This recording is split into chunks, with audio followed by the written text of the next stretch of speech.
வணக்கம். இன்னைக்கு நம்ம கடக ராசிக்கு செப்டம்பர் மாத பலன்கள் 2024 எப்படின்னு பார்க்கலாம். ஆக்சுவலா கடகத்துக்கு இன்னும் அஷ்டம சனி இருக்கு. சனி 8ல தான் இருக்காரு. சனி 8ஆம் இடத்துல வக்ரமாகி இருக்கிறாரு. ஸோ வக்ரம்னா என்ன, சனி வக்ரமாச்சுன்னா எந்த மாதிரியான பலன்களை கடகராசிக்கு கொடுக்குன்னு ஆல்ரெடி நம்ம சேனல்ல வீடியோ போஸ்ட் பண்ணியிருக்கோம். பார்க்காதவங்க போய் பார்த்து தெரிஞ்சுக்கோங்க.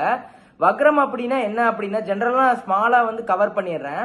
வக்ரம் அப்படின்னா ஒரு கிரகம் வக்ரம் அடைஞ்சா அந்த கிரகம் அதற்கு எதிர்மறையான பலன்களை வேகமா கொடுக்கும். ஒரு நல்ல கிரகம் வக்ரம் அடைஞ்சா தீய பலன்களை வேகமா கொடுக்கும். ஒரு தீய கிரகம் வக்ரம் அடைஞ்சா நல்ல பலன்களை வேகமா கொடுக்கும். இதுதான் வக்ரத்தோட கான்செப்ட். பட் நீங்க இன் டெப்தா உங்களோட ராசிக்கு கடக ராசிக்கு சனி வக்ர பலன்கள் ஆல்ரெடி போட்டிருக்கோம். நீங்க போய் பார்த்துக்கோங்க. சனி வக்ரமா நவம்பர் வரைக்கும் இருப்பார். நவம்பர் 2024 வரைக்கும் சனி பகவான் வக்ரத்துல தான் இருப்பாரு கும்பராசியில. சோ அது உங்களுக்கு அஷ்டம சனியா தான் இருக்கிறாரு. நிறைய தடைகளை கொடுத்துட்டு இருக்கிறாரு.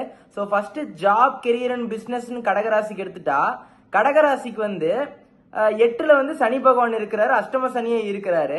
அடுத்து 12ஆம் இடத்துல செவ்வாய் இருக்கிறாரு. 11th ஹவுஸ்ல குரு பகவான் இருக்கிறாரு லாபஸ்தானத்துல. அவர் கொஞ்சம் ஃபேவரபிளா தான் கொடுத்துட்டு இருக்கிறாருன்னே சொல்லலாம்.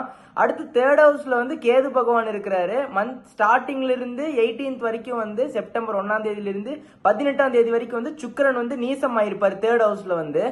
சோ இது எதை குறிக்குது அப்படின்னா, பர்டிகுலரா ஜாப், கெரியர் அண்ட் பிசினஸ்ல உங்களுக்கு கொஞ்சம் இந்த மந்த் ஆவரேஜா தான் போகுது. என்ன இப்படி சொல்றீங்க அப்படின்னா, அப்படிதான் உங்களுக்கு போய்கிட்டே இருக்கேன்னா, நீங்க என்ன முயற்சி எடுத்தாலுமே அதுல ஒரு தடை கொடுக்கறது சனி பகவான் தான். ஏன்னா அஷ்டம சனியே இருக்கிறாரு. சோ உங்களுக்கு இன்னும் அஷ்டம சனி முடியல. அது எப்ப முடியும் அப்படின்னா பிப்ரவரி 2025ல தான் அஷ்டம சனி ஓவர் ஆகும். சோ அது வரைக்கும் உங்களுக்கு சில டிஃபிகல்டிஸ் நிறைய இருந்துகிட்டே தான் இருக்குன்னு சொல்றேன். சோ அதை நீங்க கண்டு பயப்பட வேண்டாம். ஆனா நீங்க என்ன முயற்சி எடுத்தாலுமே ஒரு தடையை கொடுக்கறது சனி பகவானே சொல்லலாம். சோ இந்த மந்த் பர்டிகுலரா எப்படி பார்க்கலாம் அப்படின்னா, 3ஆம் இடத்துல சுக்கிரன் நீசமாயிருப்பாரு. அது இல்லாம கேதுவோட கன்ஜெக்ஷன் ஆயிருக்கிறப்போ உங்களுக்கு ஒரு பொருளாதாரத்துல கொஞ்சம் சிக்கல் ஏற்படலாம். பொருளாதாரத்துல கொஞ்சம் நிறைய ப்ராப்ளம்ஸ் ஏற்படலாம். ஏன்னா சுக்கிரன் அங்க போய் நீசம் அடைகிறாரு, கேதுவோட சேர்ந்து இருக்கிறாரு. அடுத்து 12th ஹவுஸ்ல செவ்வாய் இருக்கிறாரு. அந்த செவ்வாய் உங்களுக்கு தேவையில்லாத விரயத்தை அந்த மாதிரி தான் உங்களுக்கு கொடுத்துட்டு இருக்கிறாருன்னே சொல்லலாம். என்ன ஒரு பிளஸ் பாயிண்ட்னா, குரு பகவான் அதாவது குரு பகவான் உங்களுக்கு 11ஆம் இடத்துல லாபஸ்தானத்துல கொடுத்து அப்பப்ப அவர் உங்களுக்கு சப்போர்ட் பண்ணிட்டு இருக்கிறாருன்னே சொல்லலாம். பட் தடையை கொடுத்துட்டு இருக்கிறது சனி பகவான் தான். சோ இந்த மாதிரியான காலகட்டத்துல பர்டிகுலர் இந்த மந்தை பொறுத்த வரைக்குமே உங்களுக்கு கொஞ்சம் ஆவரேஜா தான் இருக்கு. ஜாப், கெரியர் அண்ட் பிசினஸ் எடுத்துக்கிட்டா. சோ ஜாப்னு எடுத்துக்கிட்டாலுமே நிறைய பேர் ஜாபுக்கு வெயிட் பண்ணிட்டு இருக்கிறவங்க வர ஜாபை குயிக்கா அக்செப்ட் பண்ணிக்குவாங்க. இன்னும் கொஞ்சம் எஃபோர்ட் போடுங்க, ஜாப் கிடைச்சிரும். அதே மாதிரி நிறைய பேர் நான் கமெண்ட்ஸ்ல பார்த்திருக்கேன். நிறைய பேர் ஜாபை இழந்துட்டு நெக்ஸ்ட் ஜாபுக்கு வேண்டி வெயிட் பண்ணிட்டு கொஞ்சம் கஷ்டப்பட்டு இருக்கிறீங்க. ஏன்னா நெக்ஸ்ட் ஜாப் கிடைக்க மாட்டேங்குது. அதுவுமே உங்களுக்கு கிடைக்கும். கொஞ்சம் எஃபோர்ட் போடுங்க. ஏன்னா தடையை கொடுக்கறது சனி பகவான். ஏன்னா அஷ்டமத்தில் இருக்கிறார் அல்லவா. அதனால பிப்ரவரி 2025 வரைக்கும் அப்படிதான் இருக்கும். இந்த மந்த் கொஞ்சம் ஜாப் குயிக்கா தேடிக்கோங்க, கொஞ்சம் முயற்சி போடுங்க அப்படின்னு சொல்றேன். சோ நீங்க அதை மட்டும் பாத்துக்கோங்க. நெக்ஸ்ட் பிசினஸ் எடுத்துக்கிட்டா, பிசினஸ்ல பெரிய ரிஸ்க் எதுவும் இந்த மந்த் பொறுத்த வரைக்கும் எடுக்காதீங்க. ஏன்னா அஷ்டமசனி போயிட்டே இருக்கு. சோ குரு என்னதான் லாபஸ்தானத்தில் இருந்தாலுமே உங்களுக்கு கொஞ்சம் ஃபேவரபிளா இல்ல. இந்த மந்த் பொறுத்த வரைக்கும் பெரிய ஒரு ரிஸ்க் எதுவும் எடுக்க வேண்டாம் நான் சொல்றேன். சோ அது பாத்துக்கோங்க. சுயஜாதத்தை எதுக்கும் செக் பண்ணிக்கோங்க. டைம் பீரியட் நல்லா இருந்துச்சுன்னா கொஞ்சம் ரிஸ்க் எடுக்கலாம். பட் ஓவராலா பாத்துட்டோம்னா சேஃபர் சைடு இருந்துக்கோங்க. ஓகேவா? ரொம்ப ரிஸ்க் எடுக்க வேண்டாம். இன்வெஸ்ட்மெண்டா இருந்தாலுமே அப்படிதான். அதாவது இன்வெஸ்ட்மெண்ட் எடுத்துக்கிட்டாலுமே பெரிய இன்வெஸ்ட்மெண்ட்டும் யார் சொல்ற பேச்சு கேட்டு எதுலயும் இன்வெஸ்ட்மெண்ட் பண்ணாதீங்க. அது லாஸா போகலாம். சோ இன்வெஸ்ட்மெண்ட்லயே கொஞ்சம் கேர்ஃபுல்லா நீங்க யோசிச்சு நிதானமா ஒரு முடிவெடுங்க. சோ யார நம்பியுமே இன்வெஸ்ட்மெண்ட் ஒரு மணில விளையாட வேண்டாம்னு சொல்றேன். ஏன்னா பொருளாதாரத்திலயும் இந்த மந்த் பொறுத்த வரைக்கும் கொஞ்சம் பர்டிகுலரா டைட்டா தான் இருக்கு. ஏன்னா சுக்கிர பகவான் நீசமாகறாரு அல்லவா. சோ அது இல்லாம செவ்வாய் 12ஆம் இடத்துல இருக்கிறாரு. எதுக்குதான் செலவாகுதுன்னே தெரியாது, ஆனா செலவாகும். சோ இப்படிதான் இருக்கும் ஜாப், கெரியர், பிசினஸ்ல இருந்தாலுமே சோ கொஞ்சம் கேர்ஃபுல்லா இருங்க. மத்தபடி எந்த பிரச்சனையும் இல்ல.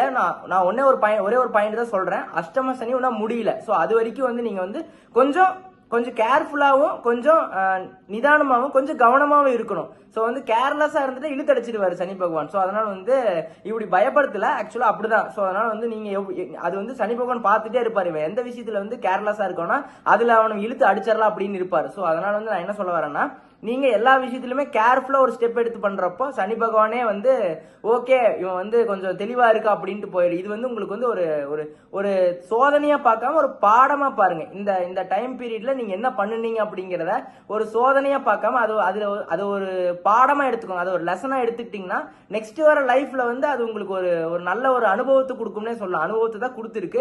நெக்ஸ்ட் அடுத்ததுல நம்ம அப்ளை பண்றப்போ நம்மளுக்கு ஒரு நல்ல ஒரு மாற்றம் கிடைக்கும்னே சொல்லலாம். ஸோ அதனாலதான் வந்து சனி பகவான் இப்படி பண்றாரு, அதுக்கு நீ இவ்வளோ அடியா அப்படின்லாம் நினைக்கிறது ஃபைன் தான் நீங்க சொல்லுவீங்க. பட் ஈவன் தான் நீங்க கொஞ்சம் பொறுமையா இருக்கிறது நல்லது. இந்த மந்த்தை பொறுத்த வரைக்கும் ஜாபை குயிக்கா தேடிக்கோங்க. கொஞ்சம் ஜாப்ல வந்து ஸ்ட்ரகிள்ஸ் இருக்கலாம், ஒர்க் ப்ரெஷர் அதிகமா இருக்கும். சில பேர் ஜாப்ல ஜாயின் பண்ணிருப்பீங்க, ஆனாலுமே வந்து அந்த ஜாப்ல வந்து ஒரு சாட்டிஸ்பிகேஷன் இருக்காது. இல்ல எனக்கு வேண்டாம் அப்படிங்கிற மாதிரி அந்த மாதிரி ஒரு மைண்ட் செட்ல இருப்பீங்க. ஸோ எதுவுமே டக்குன்னு முடிவெடுக்காதீங்க. கொஞ்சம் யோசிச்சு உங்களுக்கு பெர்ஃபெக்டா இருந்தா மட்டும் ஒரு முடிவெடுங்க அப்படின்னு சொல்றேன். அடுத்து ஃபேமிலி, ரிலேஷன்ஷிப், மேரேஜ்னு எடுத்துட்டு கடகராசிக்கு அஷ்டம சனி தான் போயிட்டு இருக்கு. அது வந்து 8ஆம் இடத்துல வந்து சனி பகவான் வக்ரமாயிருக்கிறாரு. ஸோ இந்த மந்த்தை பொறுத்த வரைக்கும் பர்டிகுலரா பார்த்துட்டோம்னா இந்த மந்த்ல வந்து 8ல சனி இருக்கிறாரு, ஓகே. 11th குரு பகவான் இருக்கிறாரு. ஆனா குருவோட சப்போர்ட் மட்டும் போதாது எந்த ஒரு நல்ல விஷயத்துக்குமே. ஏன்னா குரு பகவான் கொடுத்தாலுமே வந்து தடையை ஏற்படுத்துறதுக்கு சனி பகவான் ரெடியா இருக்கிறாரு, ஓகேவா. ஏதோ ஒரு மேரேஜ், ரிலேஷன்ஷிப், இந்த ஃபேமிலியில ஏதோ நல்ல விஷயம் இந்த மாதிரி ஏற்படுறதுக்கு வந்து உங்களுக்கு குரு வந்து சாதகமா இருந்தாலுமே வந்து சனி பகவான் அதை வந்து தடையை வந்து உருவாக்குறாரு. ஸோ அதனால வந்து இந்த காலகட்டத்தில் செப்டம்பர், அதுவும் இல்லாம சுக்கிரன் அவர் வந்து 3ஆம் இடத்துல போய் நீசமாகிறாரு. ஸோ இந்த மந்த் வந்து ரிலேஷன்ஷிப் ஆகட்டும், ஃபேமிலி ஆகட்டும், மேரேஜ் ஆகட்டும், இந்த மந்த் வந்து பர்டிகுலரா வேண்டான்னு சொல்றேன். ஸோ கொஞ்சம் நீங்க வரன் பார்க்கலாம். பட் ஈவன் தான் இந்த மந்த் வந்து பெர்ஃபெக்டா எதுவும் மேட்ச் ஆகாது. நீங்க பார்க்கலாம், ஓகேவா. உங்களோட எஃபர்ட் நீங்க போடலாம். அது ரேர், ரொம்ப ரேர் தான் இந்த மந்த் வந்து கொஞ்சம் செட் ஆகுறது. ஏன்னா வந்து அப்படிதான் வந்து பிளானட்டரி பொசிஷன்ஸ் இருக்கு. ஸோ நீங்க வந்து என்ன பண்ணணும் அப்படின்னா ஃபேமிலின்னு எடுத்துக்கிட்டா ஃபேமிலியில வந்து மெயினா வந்து இந்த நீங்க ஒன்று சொன்னா வந்து ஃபேமிலியில தப்பா புரிஞ்சுக்குவாங்க, தப்பா ப்ரொஜெக்ட் ஆயிரும். ஸோ வந்து உங்களை அண்டர்ஸ்டாண்ட் பண்ணிக்க மாட்டாங்க. அதே மாதிரி நீங்க சொல்ற முடிவு எடுக்க மாட்டாங்க. ஸோ அந்த மாதிரி தான் ரொம்ப ஸ்ட்ரகிள் தான் ஃபேஸ் பண்ணிட்டு இருக்கிறீங்க. அஷ்டம சனி போயிட்டு இருக்குல்ல, அதனால வந்து ஸோ நீங்க வந்து பெருசா எதுவும் எடுத்துக்க வேண்டாம். நீங்க வந்து அப்படியே விட்டுருங்க, கொஞ்சம் வந்து பொறுமையா இருங்கன்னு சொல்றேன். இந்த மந்த்தை பொறுத்த வரைக்குமே செப்டம்பர் 1ஆம் தேதியிலிருந்து செப்டம்பர் 18 வரைக்கும் சுக்கிரன் வந்து நீசமா இருக்கிறாரு.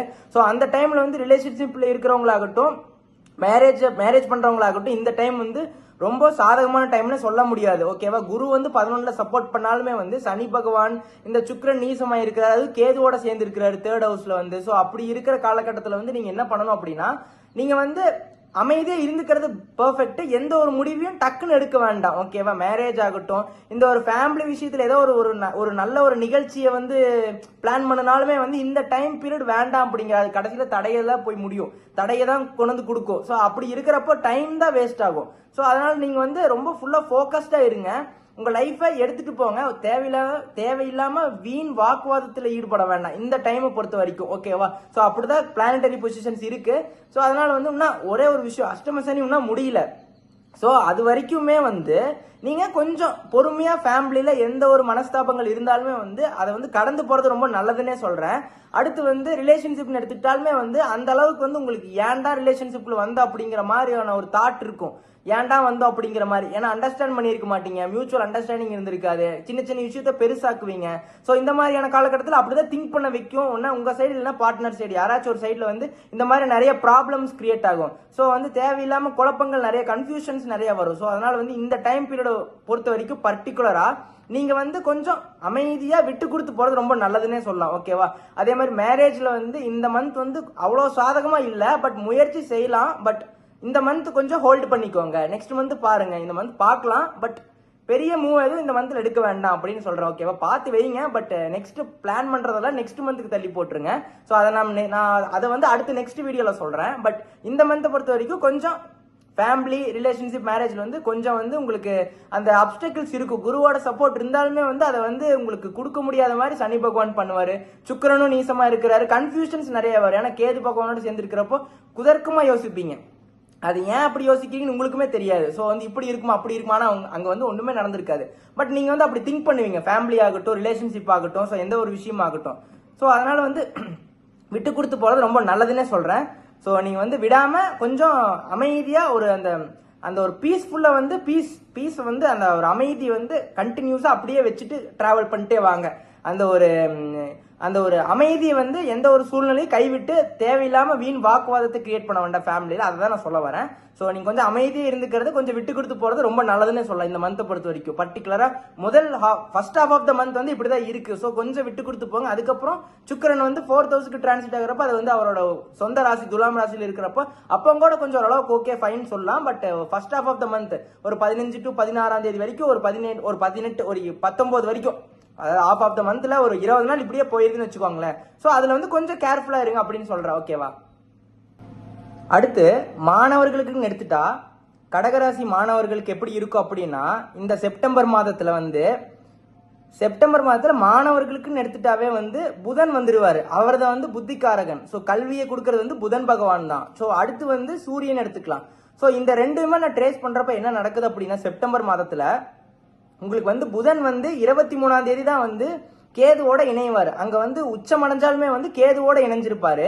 ஸோ சூரியன் வந்து 16ஆம் தேதி ஹாஃப் ஆஃப் த மந்த்ல வந்து நெக்ஸ்ட் டிரான்சிட் ஆயிருவாரு. ஸோ இது எதை குறிக்குது அப்படின்னு பார்த்துட்டோம்னா, ஸ்டூடெண்ட்ஸ்க்கு பரவாயில்ல சூப்பரா தான் இருக்கு. But first half of the month சூப்பரா இருக்கு. அதுக்கு அடுத்து நெக்ஸ்ட் டிரான்சிட் ஆகிறப்போ வந்து அது கேதுவோட சேர்றப்போ நிறைய அவங்களுக்கு ஒரு தடுமாற்றத்தை ஏற்படும் கல்வியில. ஸோ வந்து கல்வியில வந்து சில இஷ்யூஸ் வரலாம், கான்சென்ட்ரேஷன் கரெக்டாக பண்ண முடியாம போகலாம்.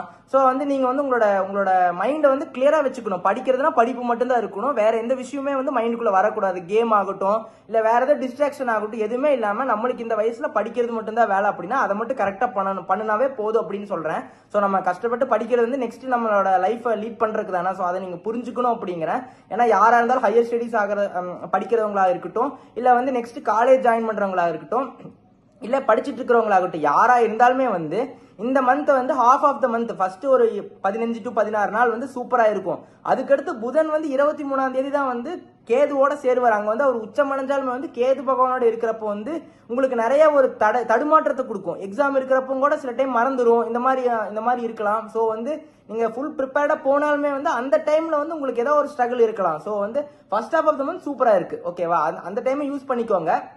அடுத்து இன்னொரு முக்கியமான விஷயம் என்ன அப்படின்னா, அதாவது கடகராசி மாணவர்களுக்கு மாணவிகள் அவங்களுக்கு வந்து முக்கியமா வந்து உங்களுக்கு எது கிடைச்சதோ அதை வந்து நீங்க எடுத்துக்கோங்க, அக்செப்ட் பண்ணிக்கோங்க. அதாவது நீங்க வந்து மாணவர் மாணவியர் 2 பேர்த்துக்குமே வந்து நீங்க வந்து ஒரு விஷயத்துக்கு மேல வந்து ஆசைப்படுறது தப்பில்லை. அது நீங்க அச்சீவ் பண்ணிக்கிட்டீங்கன்னா ஓகே.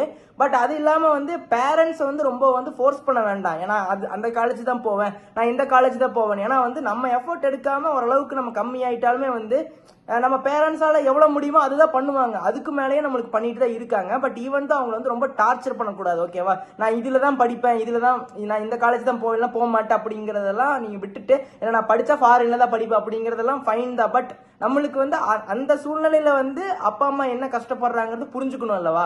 ஸோ அந்த டைம்ல வந்து நீங்க அதை அண்டர்ஸ்டாண்ட் பண்ணிக்கிறது ரொம்ப நல்லதுன்னே சொல்றேன். அதை விட்டுட்டே வந்து நான் இல்ல இதுதான் பண்ணணும் அப்படின்னு உங்களுக்கு ஒரு மைண்ட் செட் வரும். இல்ல நான் வந்து இதுக்கு தான் போவேன், இல்ல போக மாட்டேன் அப்படின்ட்டு அடம் பிடிச்சிங்கன்னா பேரண்ட்ஸ் தான் வந்து கஷ்டப்பட போறாங்க. ஸோ வந்து அதை நீங்க புரிஞ்சுக்கோ, உங்களுக்கு என்ன கஷ்டப்படுறாங்க. பட் நீங்க வந்து அவங்கள ரொம்ப வந்து டென்ஷன் ஆக்குற மாதிரி ரொம்ப ஸ்ட்ரெஸ் பண்ணக்கூடாதுல்ல. ஓகேவா? ஸோ அவங்கள வந்து அண்டர்ஸ்டாண்ட் பண்ணிட்டு அதுக்கப்புறம் நீங்க வந்து ஒரு விஷயத்த வந்து யோசிச்சு பாருங்க. ஓகேவா? நம்மளுக்கு எது கிடைச்சதோ அதை அக்செப்ட் பண்ணிட்டு போய் அதுக்கப்புறம் நம்ம வந்து நெக்ஸ்ட் ஃபேஸ் ஆஃப் த லைஃப்ல வந்து முன்னேறிக்கலாம். ஸோ நம்மளுக்கு எது கிடைச்சதோ அதை வந்து அக்செப்ட் பண்ணிக்கோங்க. ஓகேவா? நான் இல்ல நீங்க கொஞ்சம் ஓரளவுக்கு மாடரேட்டா மார்க் ஸ்கோர் பண்ணிட்டு நான் பெரிய காலேஜுக்கு போகணும், எனக்கு டொனேஷன் கட் அப்படின்னா அந்த இடத்துல அவங்க வந்து ஓகே ஓரளவுக்கு பண்ணலாம். பட் ரொம்ப நீங்க எதிர்பார்க்குற அளவுக்கு வந்து அவங்க எப்படி பண்ண முடியும்? ஓகேவா? ஸோ அந்த டைம்ல வந்து நீங்க யோசிச்சு பாருங்க. ரொம்ப வந்து பேரண்ட்ஸ் வந்து கஷ்டப்படுத்தக்கூடாது. ஓகேவா? நம்மளால என்ன பண்ண முடியுமோ அதை பண்ணிக்கலாம். அடுத்து அங்க காலேஜ்ல போய் நம்ம ஷைன் ஆகிக்கலாம். ஓகேவா? அதனால வந்து நீங்க பார்த்து கரெக்டா சூஸ் பண்ணுங்க. ரொம்ப ஓவரா வந்து இந்த மாதிரி வந்து நான் அடம் பிடிக்காதீங்க. ஓகேவா? நான் இதுதான் பண்ணுவேன், இதுதான் பண்ணக்கூடாது, நீங்க இப்படி அட்வைஸ் பண்ணக்கூடாது, இல்ல இந்த காலேஜ் வேஸ்ட் அப்படின்னு சொல்றதை விட்டுட்டு உங்க லெவலுக்கு என்னமோ உங்களோட ஸ்கோருக்கு ஏற்ற மாதிரி போயிட்டு இல்ல உங்களோட எக்கனாமிக் ஏற்ற மாதிரி காலேஜ் ஜாயின் பண்ணிக்கோங்க. ஏன்னா ஓகேவா? அதுல வந்து என்ன ஆகும் அப்படின்னா இந்த மந்த்தை பொறுத்த வரைக்கும் இல்ல நான் இந்த காலேஜ் தான் போவேன் அப்படின்ட்டு ஒரு ரொம்ப வந்து அடமெண்டா இருப்பீங்க. ஸோ அதை மட்டும் விட்டு கொடுத்து போங்க, சூப்பரா இருக்கும் ஸ்டூடெண்ட்ஸ்க்கு. அடுத்து ஹெல்த்னு பார்த்துக்கிட்டா பர்டிகுலரா ஹெல்த் வந்து கடகராசிக்கு ஆல்ரெடி அஷ்டமசனி போயிட்டு தான் இருக்கும். ஏதோ ஒரு ப்ராப்ளம், ஏதோ ஒரு தொந்தரவு கொடுத்துட்டு தான் இருக்கும். உங்களுக்கு வந்து எதுவுமே கொடுக்காமலாம் இருக்காது, ஏதோ ஒரு தொந்தரவு கொடுத்துக்கிட்டே தான் இருக்கும். அதாவது சின்ன விஷயம். ஏன்னா அஷ்டமசனியா இருக்கிறதுனால வந்து உங்களை நிம்மதியா இருக்க விடாது. ஏதோ ஒரு சளி வாந்தி இந்த மாதிரி வயிற்று வலி இந்த ஏதோ ஒரு சின்ன இஷ்யூஸ் வந்துட்டே தான் இருக்கு. சில பேருக்கு கொஞ்சம் பெரிய இஷ்யூஸ் வரலாம். பட் பர்டிகுலரா இந்த மந்தை பொறுத்த வரைக்கும் 3ஆம் இடத்துல வந்து சுக்கிரன் கேது இருக்காங்க. சுக்கிரன் வந்து அங்க நீசம் அடைகிறாரு. 12ஆம் இடத்துல வந்து செவ்வாய் இருக்கிறாங்க. ஸோ இது எதை துடிக்குது அப்படின்னா 8ல சனி இருக்கிறாரு. ஸோ இந்த காலகட்டத்தில் கடகராசியில் இருக்கிறவங்க என்ன பண்ணணும் அப்படின்னா, வண்டி வாகனம் ஓட்டுறப்ப கேர்ஃபுல்லா இருங்க. நான் வந்து எதுவும் தப்பா சொல்லல. வண்டி வாகனத்துல ரொம்ப ஜாக்கிரதையா ஓட்டுங்க. நீங்க கரெக்டா போனாலுமே எதுக்கால வரவன் வந்து கரெக்டா வருவானான்னு சொல்ல முடியாது. ஸோ வந்து இந்த டைம் பீரியட்ல வந்து நீங்க ரொம்ப வந்து கேர்ஃபுல்லா இருக்க வேணும்னு சொல்றேன், ஓகேவா? ஏன்னா வந்து 12ல செவ்வாய், 3ல வந்து சுக்கிரன் கேது இணைவு இருக்கு. அது சுக்கிரன் நீசமா இருக்கிறார் அல்லவா, அது 8ல சனி இருக்கிறதுனால வந்து கொஞ்சம் டிராவல், அதாவது ரொம்ப லாங் டிஸ்டன்ஸ் வந்து கம்மி பண்ணிக்குவாங்க. இந்த மந்த் பொறுத்த வரைக்கும் அதிக லாங் டிஸ்டன்ஸ் அலைச்சல் வேண்டாம். அப்படி இருக்கிற மாதிரி இருந்தாலுமே பார்த்து ஓட்டுங்க. இல்லை நீங்க டிரைவ் பண்ணாம வேற யாராச்சும் கொடுத்துருங்க, ஓகேவா? அதுதான் பெர்ஃபெக்ட்னே சொல்றேன். ஸோ வந்து ஏன்னா ஒரு விஷயம் நடக்குது அப்படின்னா நம்ம அதுல இருந்து ரெடி ஆகிக்கிறது ரொம்ப நல்லதுன்னே சொல்றேன். ஸோ மற்றபடி எந்த ஒரு சின்ன சின்ன இஷ்யூஸ் வரலாம், சளி காய்ச்சல் தும்மல் இந்த மாதிரி வரலாம், பட் பெரிய ப்ராப்ளம்லாம் எதுவும் இல்லை. வண்டி வாகனத்தை கேர்ஃபுல்லா வந்து ஓட்டிட்டு போங்க, அதுவே ரொம்ப நல்லதுன்னு சொல்றேன். அதே மாதிரி நம்ம சேனலை தொடர்ந்து பார்த்துட்டு இருக்கிறீங்க, சப்போர்ட் பண்றீங்க. மீண்டும் மீண்டும் சப்போர்ட் பண்ணுங்க, சப்ஸ்கிரைப் பண்ணி வச்சுக்கோங்க. ஃபேமிலி அண்ட் ஃப்ரெண்ட்ஸுக்கு வந்து அவங்களையும் வந்து லைக் பண்ண சொல்லுங்க, ஷேர் பண்ண சொல்லுங்க, சப்ஸ்கிரைப் பண்ண சொல்லுங்க. நன்றி, வணக்கம்.